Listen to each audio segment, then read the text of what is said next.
So recently a bomb went off in Delhi near the Red Fort, killing a lot of people. Obviously, the trail goes back to ISI.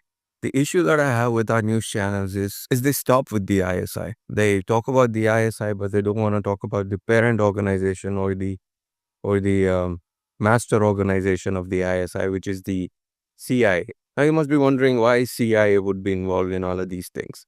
Just the way CIA was involved in overthrowing the government of Bangladesh, just like the way CIA was involved in the overthrowing of the Nepali government, and just the way CIA was involved in getting Imran Khan locked up inside of Pakistan. Whenever Pakistan does something, or the Pakistan military, Pakistan ISI does something, the orders always come from Washington. Why is that, you may think? That has always been the case. But the sad state of affairs is that most of our media houses are sold out to the Americans. Now, I'm not trying to create any anti America sentiment because a lot of Americans themselves are in deep shit. A lot of them are just tired of their endless wars. Trump was actually hoping that we'd go to war with China, which would disrupt both our economies, and Russia would suffer. So their goal right now is to destroy Russia. And once they do that, they'll go after China. And once they're done with China, they'll come after us. That has been the game. And that is what you call the Monroe Doctrine. And that has always been the case for the United States of America, at least post World War II. And even before that, they had this. But post World War II, their ambition to be the sole dominating force on the planet is just unhinged. They don't care who suffers and what happens to whom. They're also involved in the genocide of Sudan that's taking place right now, and which is carried out by UAE. UAE is another vassal of the US. You see, America has these bases all around the world. For example, in South Asia, their base is Pakistan. See, when we refuse to bend over and refuse to follow their orders and take a subservient position, they marked us as top enemy. So they have this saying, you're either with us or against us. So do you remember the time when Trump said that he wants the Bagram base in Afghanistan? He said he wants it back. Yeah. Well, technically the Soviets built that base, so don't you think that they should have it, right? Well, if you ask me, I think the Afghans should keep it because Afghanistan is a sovereign country. And I don't think any foreign country should meddle into their affairs. The rules that apply to us, they apply to others as well. And if you're one of those people who think that America can never do such a thing, I know there are a lot of fanboys here. Look, the American people are pretty chill. Most of them are. Some of them are insanely racist. But a good chunk of them are all right.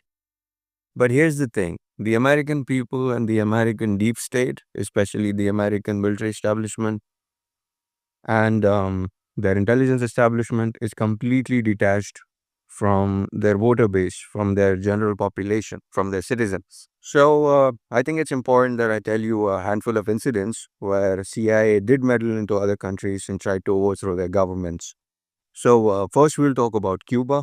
So in the 1960s, Fidel Castro was a pain in the ass for the Americans, so they wanted him out.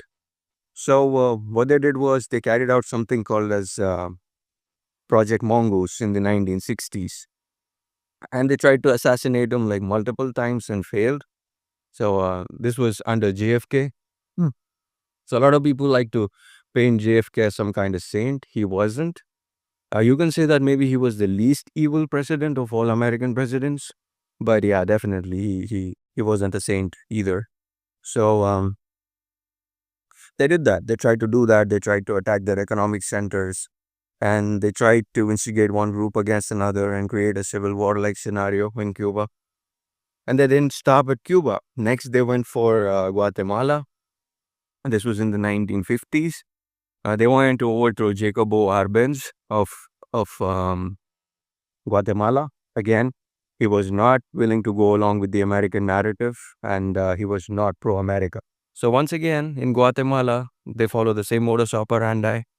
They fund various groups, instigate violence, create a civil war-like scenario, and then they overturn Arbenz. Again, they didn't stop there. Next, they go to Chile. And this was late 60s and early 1970s. Now, Chile was a socialist government and it was one of those successful socialist governments. America cannot have that. You have to be a capitalist economy, otherwise you're the enemy. Why? Because if they don't have capitalism, American billionaires cannot enter into that country's markets and then take over it. So that is why it is absolutely important for the Americans to make sure that no other economic system other than capitalism survives. So what do? They try to overthrow Salvador Allende's government. And not just that, it was a military coup which was funded by America.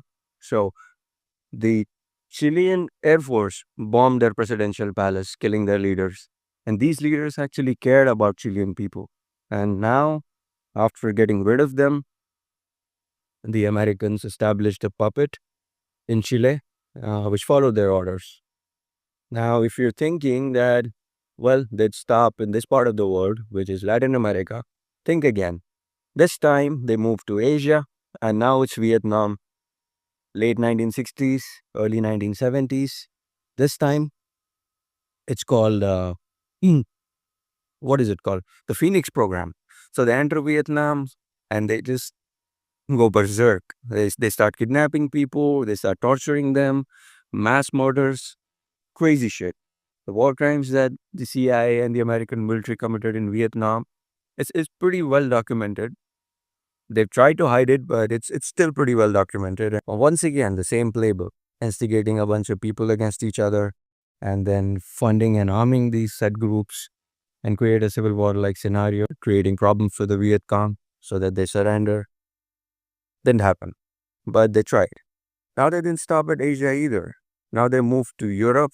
This time it's Italy, post-World War. The excuse the Americans gave to the Italians was that they are ensuring that fascism doesn't return to Italy. But in the guise of that, they took complete control over Italy, just like the way they did in Germany. And this was called Operation Gladio. You may have heard of it. Now, after Italy, they moved to Nicaragua. And there, again, once again, the same modus operandi, the same tactics, the same games, and then overthrowing of the government. Congo and Indonesia in the 1960s, and Afghanistan in the 80s. So Afghanistan is very important for this region, at least for South Asia. Two major superpowers once wanted to take control of it because Afghanistan is a direct gateway. It's a gateway into South Asia, it's a gateway into Central Asia, and it's also connected to the Middle East. It's a perfect strategic ground. But the thing is, nobody can take over Afghanistan and hold it. Well, maybe you can take over Kabul and maybe hold it for a while, but you won't be able to hold it for long. So Trump is getting jittery because Afghanistan is cozying up with Russia. They don't like that. I think their hatred for Russia surpasses everything. The West's hatred for Russia. I don't understand it, but I'm pretty sure that they have their reasons, whatever they may be. So this is all about the background base. And the one thing that America would certainly like to do is to destabilize this region. Now, how can America enter Bagram? Like, can he take it back? Obviously, it can. The Afghans won't give it to them. So what can they try? They can try a few things. One such thing is to destabilize the entire region, which they were trying to do. They took over Bangladesh, they took over Nepal. But before they took over Bangladesh and Nepal, they took over Pakistan.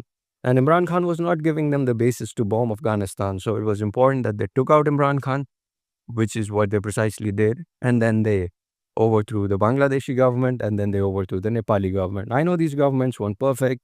Maybe they were doing terrible things. I don't know.